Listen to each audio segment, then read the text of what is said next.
teman-teman mungkin ada yang sudah tahu ya bahwasannya beliau ini salah satu orang yang dianggap cucu sama Ratu Kidul. Assalamualaikum warahmatullahi wabarakatuh. Eyang, ini cucumu Indah datang.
Assalamualaikum warahmatullahi wabarakatuh. Sobat MF Official yang dirahmati Allah Ta'ala, di telinga kita pasti tidak asing saat mendengar sosok mitologi yang dijuluki sebagai Ratu Pantai Selatan. Dalam dunia mistik Jawa, Ratu Pantai Selatan sering disebut sebagai Kanjeng Ratu Kidul Sekaring Jagat, yang memiliki arti Tuan Ratu Penguasa Samudra Selatan yang menjadi bunga harumnya semesta. Ratu Kidul berbeda dengan Nyai Roro Kidul. Disinyalir, Roro Kidul adalah salah satu punggawa yang mengurusi urusan luar negeri Kerajaan Segara Kidul. Dialah yang sering berinteraksi dengan orang-orang yang hendak menuntaskan hajatnya di pantai selatan. Komunitas mistik Jawa sangat memuliakan Ratu Kidul. Sosoknya yang misterius terbilang sangat kompleks dalam pemahaman orang Jawa mengenai ruh alam. Selaku kaum muslimin, selayaknya kita mengembalikan perkara keberadaan sosok misterius itu melalui kacamata Al-Quran dan As-Sunnah. Karena hanya Allah yang maha tahu hal yang nyata dan yang gaib. Kali ini, Ustadz Faisar akan berbincang dengan Mbak Indah Ananta selaku mantan indigo yang pernah diakui sebagai cucu Kanjeng Ratu Kidul.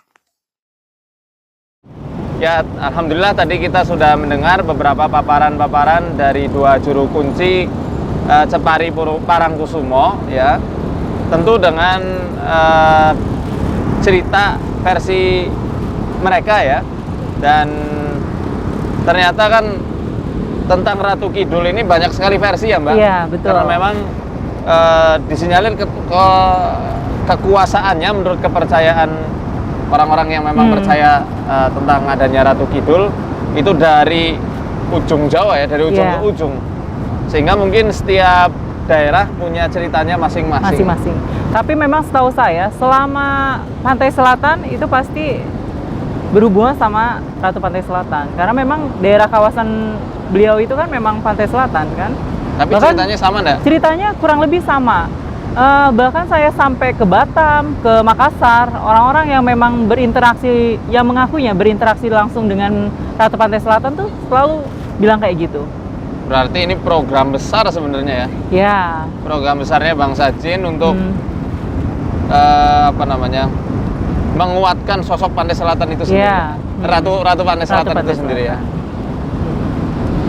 Mbak, kalau versi Mbak Indah nih, karena teman-teman mungkin ada yang sudah tahu ya bahwasannya beliau ini salah satu orang yang dianggap cucu sama Ratu Kidul. Iya. Nah itu gimana Mbak waktu pengalaman Mbak itu tahu dianggap cucu sama Ratu Kidul itu awal mulanya gimana sih? Apa memang sudah tahu? Belum. Jadi dari kecil itu memang saya udah bisa interaksi dengan makhluk gaib, Pak Ustadz. Udah bisa interaksi, ngobrol, ngobatin orang, terus bisa tahu orang ini baik atau enggak, menemukan barang yang hilang, tahu orang itu selingkuh atau enggak, selingkuhannya siapa, itu bisa kedetek semuanya tanpa saya belajar atau tanpa saya mengamalkan amalan-amalan atau asian-asian gitu. apalagi megang benda pusaka pun nggak pernah. Dititipin barang-barang yang berhubungan sama gaib pun nggak pernah. Tetapi ketika saya beranjak remaja itu SMP ya, SMP kelas 1 tuh saya ingat itu saya mulai suka mimpi Kanjeng Ratu Pantai Selatan, Ibu Ratu. Nah, dia tahu kalau saya tuh pengen jadi dokter, tapi saya takut darah. Saya pengen nih ngebantu orang-orang, ngobatin orang, tapi saya nggak mau jadi dokter. Nah, caranya gimana ya? Itu yang selalu saya pikirkan gitu. Nah, akhirnya beliau masuk ke dalam mimpi saya dan ngasih tahu nih, kalau kamu punya niat yang mulia, saya bisa bantu, kata dia. Caranya mudah sekali. Kamu temuin saya di Pelabuhan Ratu, Sukabumi. Nanti kalau udah sampai sana, ucapin salam, nanti saya akan temuin kamu, kata dia. Cuma kan saya sadar ya, Pak Ustadz, kalau beliau itu bukan manusia, tapi makhluk gaib. Jadi saya nggak pernah berani untuk datengin beliau tuh ke Pelabuhan Ratu itu. Nah, tapi beliau sering sekali datang ke mimpi saya gitu. Nah, terus saya jadi berpikir, kalau kamu makhluk gaib, terus gimana caranya saya bisa tahu kalau itu kamu? Nah, terus dia kirimlah tuh beberapa foto, dia tunjukin dalam mimpi itu. Ini ada beberapa foto perempuan cantik. Kamu pilih wujud yang seperti apa yang kamu mau, agar kamu tuh nggak takut gitu ketemu saya. Nah, tiba-tiba pas saya lagi pilih itu ada naga emas besar. Naga emas besar itu muncul besar sekali warna emas. Dia ngasih tahu, dia muncul ya dari tengah-tengah laut itu dia muncul. Terus saya bilang, saya nggak mau ketemu yang kayak gini, nakutin, nyeremin gitu. Bisa nggak kalau wujud manusia aja, manusia normal, tapi wujudnya cantik-cantik. Nah, terus akhirnya saya pilih lah tuh foto yang dia udah suguhin, perempuan cantik, dan setiap dia datang selalu dalam wujud yang sangat cantik. Perempuan cantik, rambutnya panjang dengan kayak baju-baju Jawa ya, kemben-kemben gitu, semua warnanya hijau. Lalu pernah juga ngeliatin istananya itu semuanya terbuat dari emas. Dan saya tuh ngerasa itu dalam mimpi, tapi seperti kenyataan gitu loh Pak Ustadz. Jadi saya tuh seperti dibawa ke alam beliau dan menikmati semua apa yang menjadi fasilitas beliau, yang kayak gitu. Insya Allah ya. Yang bikin saya tertarik nih sebenarnya perkataan jin yang mengaku jadi Ratu Kidul itu ya. Ketika menawarkan diri kepada Mbak Indah, kamu mau lihat aku dalam wujud apa gitu? Iya, betul. Nah, ini yang jadi apa ya istilahnya? Jadi unek-unek terbesar sebenarnya di dalam hati. Karena pada hakikatnya setiap hantu atau jin ya, yang ada di masing-masing daerah atau masing-masing negeri itu selalu berbeda-beda tergantung kebudayaan serta adat istiadat di daerah tersebut. Iya. Sama seperti kalau di Indonesia ada hantu pocong, kuntilanak, genderuwo. Di Jepang nggak ada gitu ya. Atau nggak usah jauh-jauh lah, yang sama-sama negeri Islam. Di Indonesia kan orang meninggal Islam itu ya pasti di kafani gitu ya, dipocong. Ya selama saya di Mesir 4 tahun di sana, tidak pernah mendengar sama sekali mitos hantu pocong. Ini kan sependek yang saya pahami, berarti adalah apa ya, produk dari fantasi manusia itu sendiri kan. Oke. Produk dari sesuatu yang memang sudah melekat dan sering diperbincangkan di area masyarakat. Oke. Akhirnya tergambarlah sosok-sosok seperti kuntilanak, pocong, atau sosok Ratu Kidul yang memang sudah sangat populer di Nusantara ini, apalagi dibuat film. Iya. Nah, ini yang makanya sebenarnya masih jadi ganjalan bagi saya itu, Mbak. Makanya Mbak tadi bilang bahwasanya Ratu Kidul ternyata nggak cuma di area Jawa saja, di Batam, Makassar. Di Batam, ya? Makassar itu saya temuin orang-orang yang memang kiblatnya bisa dibilang selatan ya. Itu pasti connect tuh mereka. Ceritanya kurang lebih sama dengan apa yang saya alami. Jadi yang saya soroti sebenarnya ini, dan juga jadi pertanyaan saya, mungkin karena pendeknya pengetahuan saya tentang perkara ini ya. Tapi tentu kita harus mengembalikan ini pada Al-Quran dan juga sunnahnya Nabi Shallallahu Alaihi Wasallam.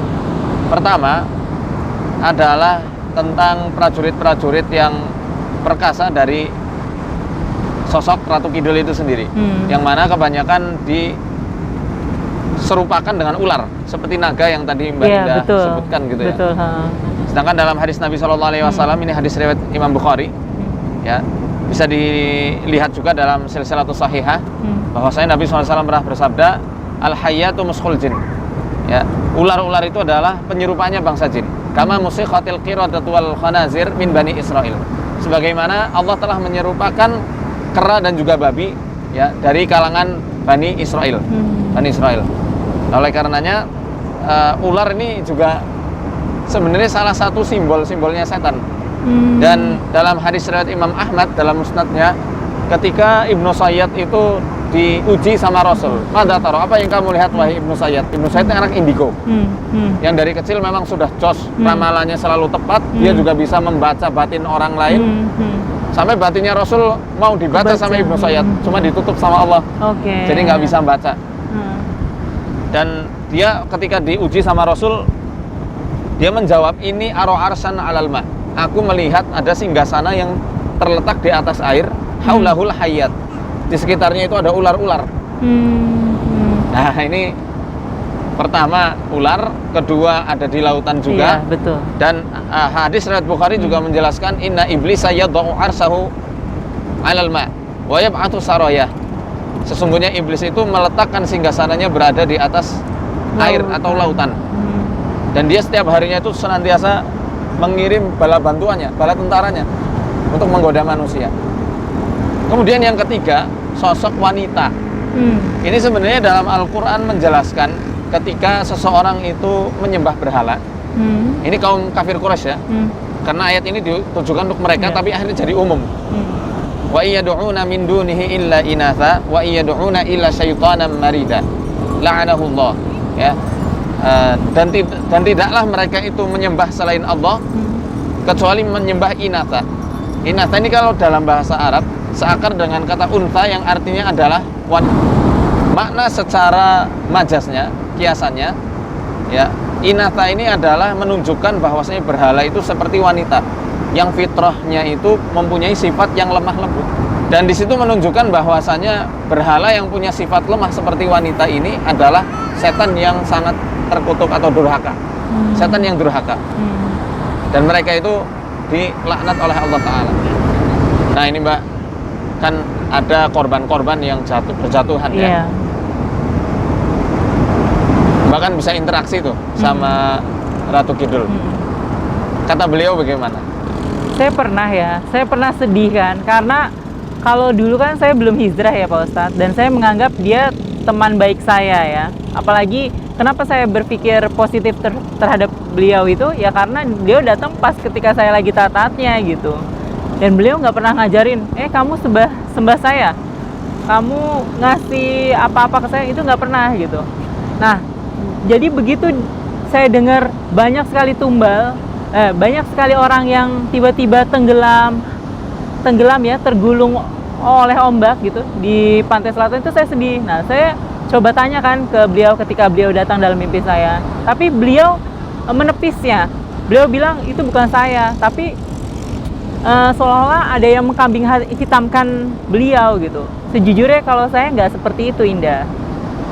Saya justru menjaga ya tanah Jawa ini.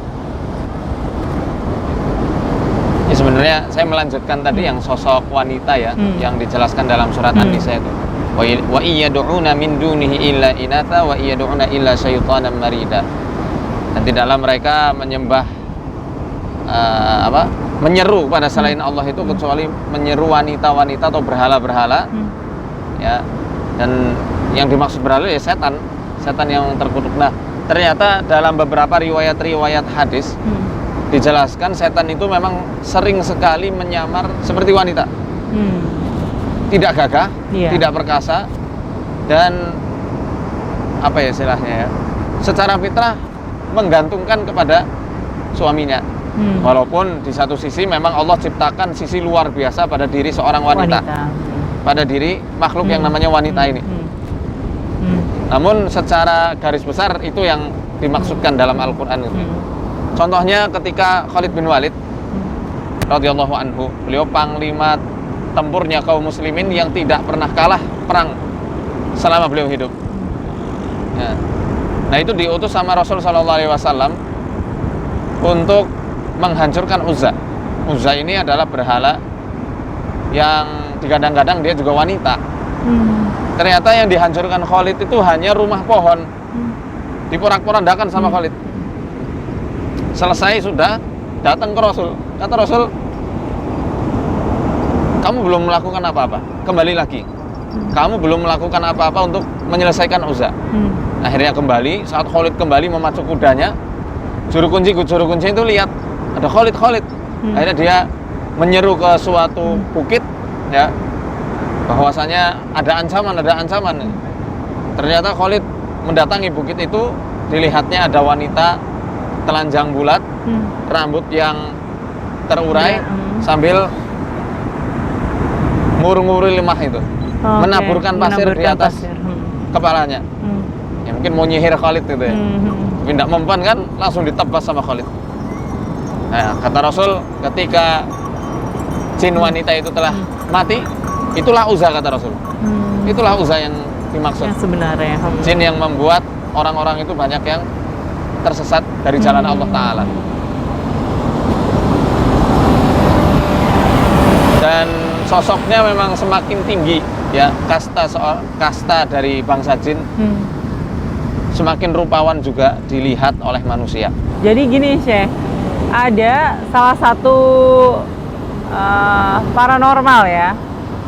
Jadi waktu kecil saya itu memang udah terkenal indigo. Nah, saya diundang untuk masuk ke komunitas paranormal Indonesia. Tetapi kan namanya anak kecil ya, nggak ada niat untuk gabung gitu, nambah ilmu atau nambah wawasan tentang spiritual itu nggak ada gitu. Akhirnya saya nggak pernah datang setiap ada undangan untuk ngumpul semua paranormal Indonesia. Nah, ada salah satu paranormal yang ngajak saya ke Pantai Selatan waktu itu, malam-malam Syekh. Malam-malam, terus dia bilang, saya pengen pembuktian bahwa memang kamu ada hubungannya sama Ibu Ratu. Tolong tunjukin kalau kamu tuh memang bisa interaksi sama dia secara langsung. Nah, karena kondisinya waktu itu, saya berpikir gini, kok orang udah ngomong jujur tapi masih dipertanyakan ya? Ya udah, ini nggak bohong. Ya udah. Nah, cara saya kalau komunikasi sama beliau ketika saya berada di Pantai Selatan adalah, pertama saya ngucapin salam, kedua saya ketuk kepalan tangan saya ini 3 kali ke pasir sambil injek bumi 3 kali. Nah, nanti muncul tuh interaksi saya sama beliau tuh, tiba-tiba ombak tinggi datang, nanti stop, berhenti tepat di kaki saya. Jadi dia nggak ngelewatin tempat saya berdiri atau tempat saya duduk, tapi dia menyapu ujung kaki saya. Coba praktek. Lalu yang kedua adalah, karena dia tahu niat saya cuma ingin ngobatin orang ya, ngebantu orang tanpa pamrih, apalagi orang-orang yang saya anggap itu orang-orang kurang mampu, itu akhirnya dia bilang, niat kamu mulia, saya akan bantu agar cita-cita kamu tercapai. Nah, caranya gimana? Kata saya. Caranya adalah, nih, dia liatin nih denah rumah saya yang di Cimanggis itu. Dia liatin denahnya. Nanti kamu buka praktek di kamar ini, jangan di kamar yang lain. Kenapa? Ya udah, kalau saya minta di kamar ini, di kamar ini. Ini bagus buat tempat praktek kamu. Lalu saya minta di kamar ini harus semua berwarna hijau, berhubungan sama warna hijau. Catnya warna hijau. Dia minta hordengnya juga warna hijau, karpetnya warna hijau, semuanya serba hijau. Itu sebetulnya ada simbol atau ada maksud apa gak sih saya? Kenapa sih makhluk gaib itu yang berhubungan dengan Ratu Pantai Selatan selalu berwarna hijau? Mungkin itu ya warna kesukaannya mereka, karena jin itu ya juga sebenarnya kan sama seperti manusia. Punya warna kesukaannya sendiri-sendiri. Jadi saya belum menemukan referensi yang memuaskan ya, yang terkait warna hijau. Wallahu a'lam bishawab. Mungkin itu simbol-simbol siar-siar mereka. Kadang nggak mesti hijau kan, bisa merah juga, bisa hitam, ya, dan lain-lain. Ada banyak.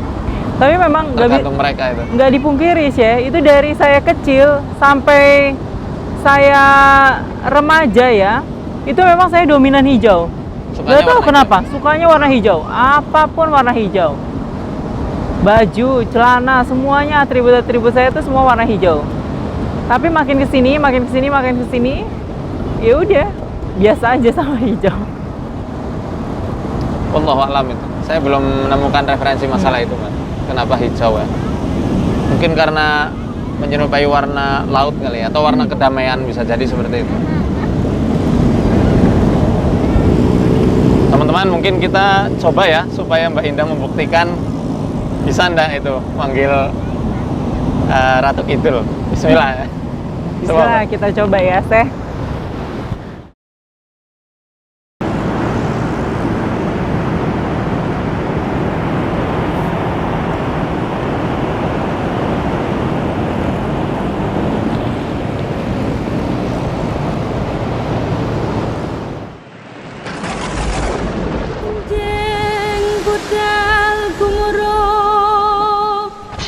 Saking tengahing samudra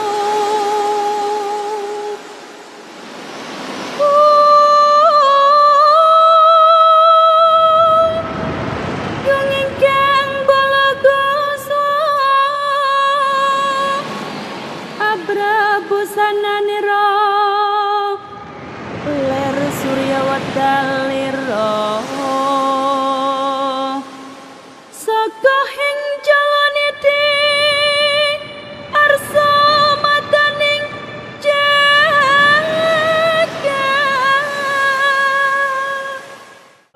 biasanya ya, kalau dulu ya dari remaja itu aku coba, aku panggil kayak tadi ya, 3 kali ketuk, 3 kali injak bumi, itu pasti dia paling bahasain ujung sini. Buktiin sekali lagi, saya baru percaya. Tapi saya mau di sana, Mbak. Saya nggak berani sih ya. Di tengah itu. Udah nggak berani. Kita coba lagi ya, bismillah. Salamnya apa? Baca yang keras loh. Biasa aja ngucapin salam. Assalamualaikum warahmatullahi wabarakatuh. Eyang, ini cucumu Indah datang.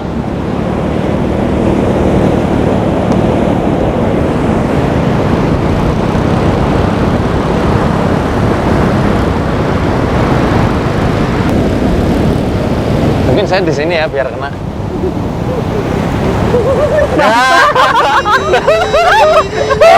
Kelewatan deh. Beda sama tadi.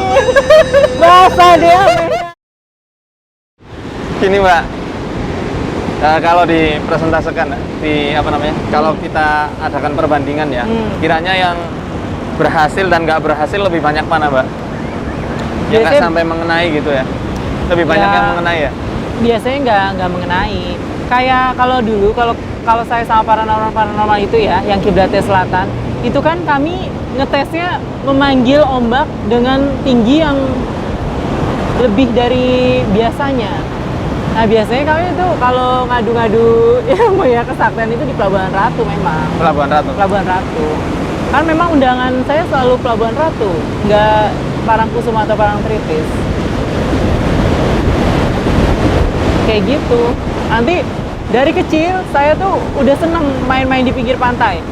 Panggil, ngucapin salam kayak tadi kan, ketok 3 kali, tangan, kaki, nanti ombaknya tinggi, lari, saya kabur. Nanti kalau udah reda lagi, saya samper lagi, ketok lagi. Jadi itu kayak candaan saya sama beliau. Dari kecil itu ya? Dari kecil, dari SD. Kalau lihat jin udah dari kecil, dari TK. Mbak, Nah, apa sih yang menyebabkan Mbak itu percaya banget bahwasanya Nyai Ratu Kidul itu adalah sosok yang baik?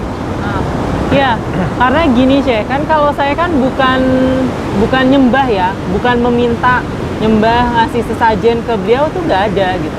Tapi kan beliau kan datang sendiri. Mungkin entah karena apa gitu, tapi saya nggak ngerti ya. Kalau leluhur saya dulu mungkin ada kerja sama beliau, saya nggak ngerti gitu. Tapi yang saya tahu beliau yang datang tanpa saya minta atau tanpa saya melakukan ritual tertentu. Dan saya selalu berpikir dulu waktu saya kecil sampai sebelum nikah itu saya berpikir beliau jin yang positif. Jin yang positif itu adalah karena jin yang positif, bukan negatif, yang jahat, yang galak gitu, yang zolim, nggak gitu. Karena beliau datang ketika saya lagi taat-taatnya beribadah. Kan kita bisa nilai nih diri kita, oh bener-bener kusuk atau enggak ya gitu kan. Nah saya tuh ngerasa nggak hanya sholat wajib tapi sholat duha, tahajud saya jalani. Nah itulah beliau datang. Tetapi beliau datang ketika habis sholat subuh saya tidur. Nah mau sholat duha, di mimpi dari pas saya tidur itu, dari sholat subuh ke sholat duha itu baru mimpin beliau. Sebenarnya perkara setan atau jin ya datang ketika manusia dalam keadaan taat-taatnya melakukan ibadah. Ini banyak sekali asar maupun cerita-cerita yang sahih yang menjelaskan perkara tersebut. Seperti contoh ketika Syekh Abdul Qadir Jailani rahimahullah taala, kita semua tahu ya beliau adalah ulama yang hebat, ulama yang besar, dan insya Allah termasuk bagian dari walinya Allah taala ya. Beliau didatangi oleh iblis waktu itu, didatangi oleh setan dalam wujud yang amat sangat terang benderang seperti cahaya. Dia mengaku, si setan ini ngaku ya kepada Syekh Abdul Qadir Jailani, aku adalah Allah, aku Tuhan. Langsung saat itu juga didustakan.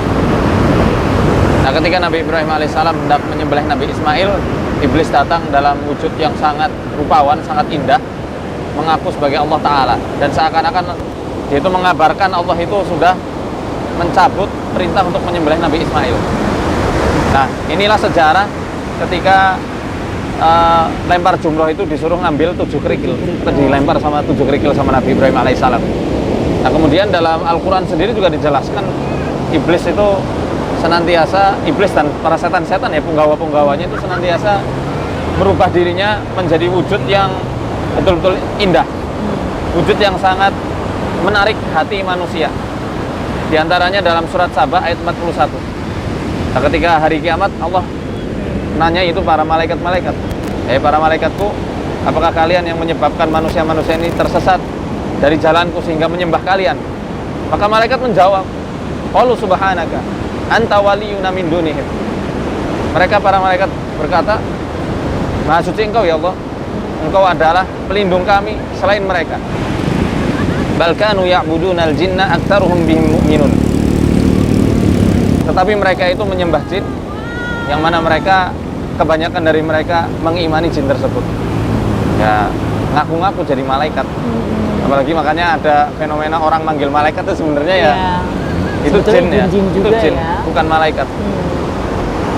Itu malaikat, wujud malaikat, wujud wanita cantik seperti sosok ratu, sosok raja, sosok pangeran. Pada hakikatnya itu ya setan yang hendak menggelincirkan manusia. Mbak bahkan termasuk kiblat selatan ya. Ya Kiblat maksudnya selatan ya dulu. Nah, pernah enggak sih sama orang-orang yang memang kiblatnya juga ke pantai selatan, kemudian mereka yang belum kenal sama Mbak Ina tiba-tiba langsung seakan-akan akrab sekali? Banyak banget. Nah itu yang saya jadi pertanyaan itu ya, karena itu kok bingung, saya bingung gitu ya, kenapa ya orang-orang yang kiblatnya selatan kalau ketemu saya selalu mereka langsung bilang, kamu cucunya Kanjeng Ratu ya gitu, dapat salam dari Kanjeng Ratu, sini masuk. Dan dia berusaha untuk nyambat, memasukkan jin yang mengaku Ratu Pantai Selatan ke tubuhnya mereka agar berinteraksi langsung dengan saya. Banyak sekali itu paranormal yang sebelumnya saya nggak kenal. Saya nggak pernah cerita bahwa Kanjeng Ratu sering masuk ke dalam mimpi saya, sering ngajak saya main, jalan di atas air, terbang. Tapi ternyata mereka bisa tahu gitu. Nah bahkan ada beberapa penjabat aparat yang istilahnya punya jabatan tinggi, itu nggak kenal sama saya, tapi tiba-tiba cari nomor saya, ngubungin saya untuk kasus yang dia tiba-tiba stroke mendadak, serangan santet-santet kayak gitu, terus karirnya nggak maju-maju, itu ngubungin saya. Bapak tahu saya dari mana? Ibu tahu tahu saya dari mana? Dari mimpi, kata dia. Beneran? Connect ya lewat mimpi ya? Dari mimpi. Mimpi apa? Yaitu selalu yang berhubungan sama Ratu Pantai Selatan. Mbak, tadi kan Mbak sempat nyoba untuk nyambat. Mbak ngerasakan kehadirannya enggak sih?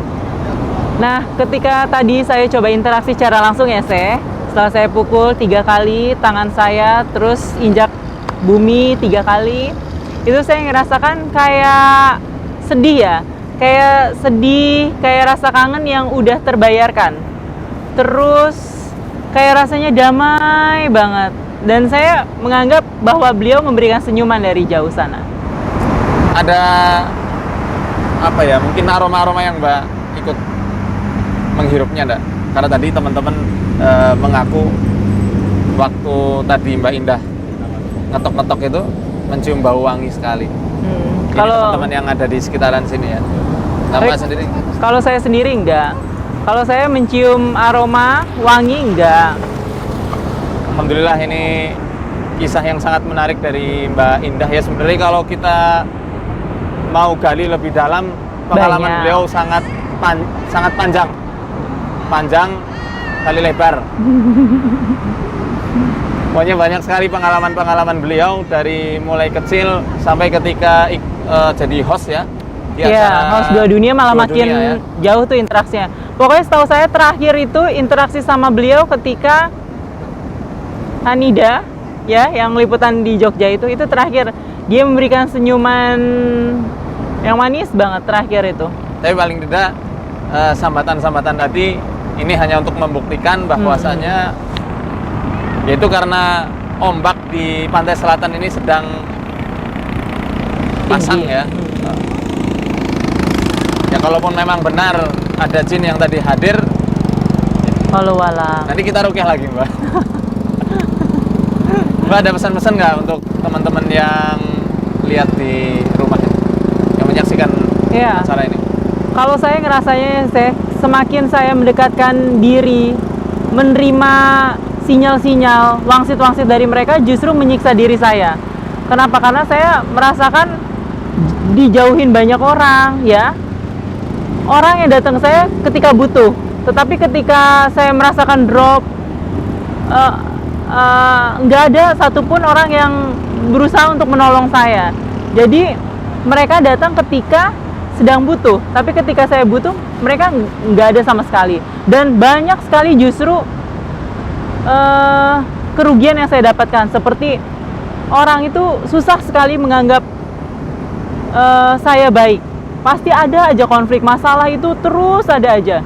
Jadi saya tuh ngerasa cuma deket sama makhluk gaib, tetapi sama manusia saya malah menjauh, malah dikucilkan, malah dibilang orang yang paling jahat lah istilahnya. Tapi kalau di bangsa jin justru saya seperti disayang, dikasih perhatian, dihibur, yang kayak gitu-gitu.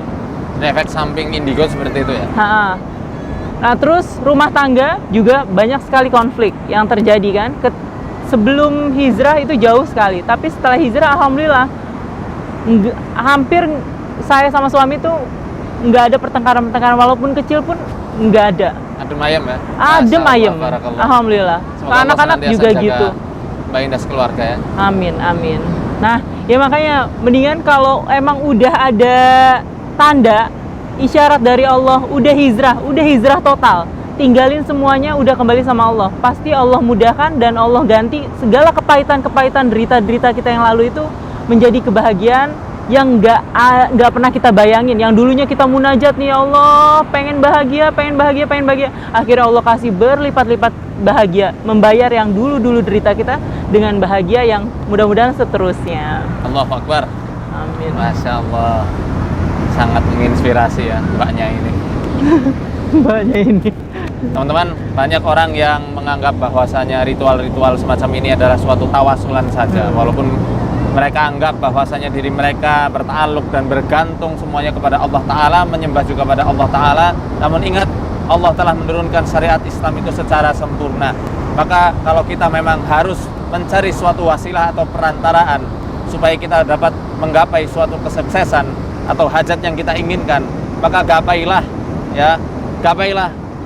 hal tersebut dengan perantaraan-perantaraan yang tidak melanggar syariat, yang dijelaskan dalam Al-Quran maupun Sunnah. Jangan sampai kita terjebak seperti halnya orang-orang kaum kafir Quraisy, orang-orang Quraisy yang masih musyrik. Mereka percaya Allah Ta'ala sebagai Tuhan mereka. Namun ingat, ya, mereka menjadikan berhala-berhala. Tujuannya apa? Tujuannya tidak lain supaya mereka bisa lebih dekat pada Allah Ta'ala. Tujuannya mungkin seakan-akan bagi kita baik. Seakan-akan baik. Kong pengen mendekatkan diri pada Allah kok. Tapi apa? Caranya salah. Menggunakan berhala, menggunakan tata cara yang Allah tidak memberikan sultan atau penjelasan yang nyata, yang gamblang, yang diturunkan melalui Al-Quran dan disampaikan melalui lisan Rasulnya Nabi Muhammad SAW. Semoga Allah senantiasa memberikan kita petunjuk, hidayah, dan mengokohkan iman Islam kita hingga menjadikan hari terindah kita adalah hari di mana kita dipanggil oleh Allah Ta'ala menuju ke hadiratnya. Amin amin ya rabbal alamin. Arsadani Allah yakum. Assalamualaikum warahmatullahi wabarakatuh. Waalaikumsalam warahmatullahi wabarakatuh.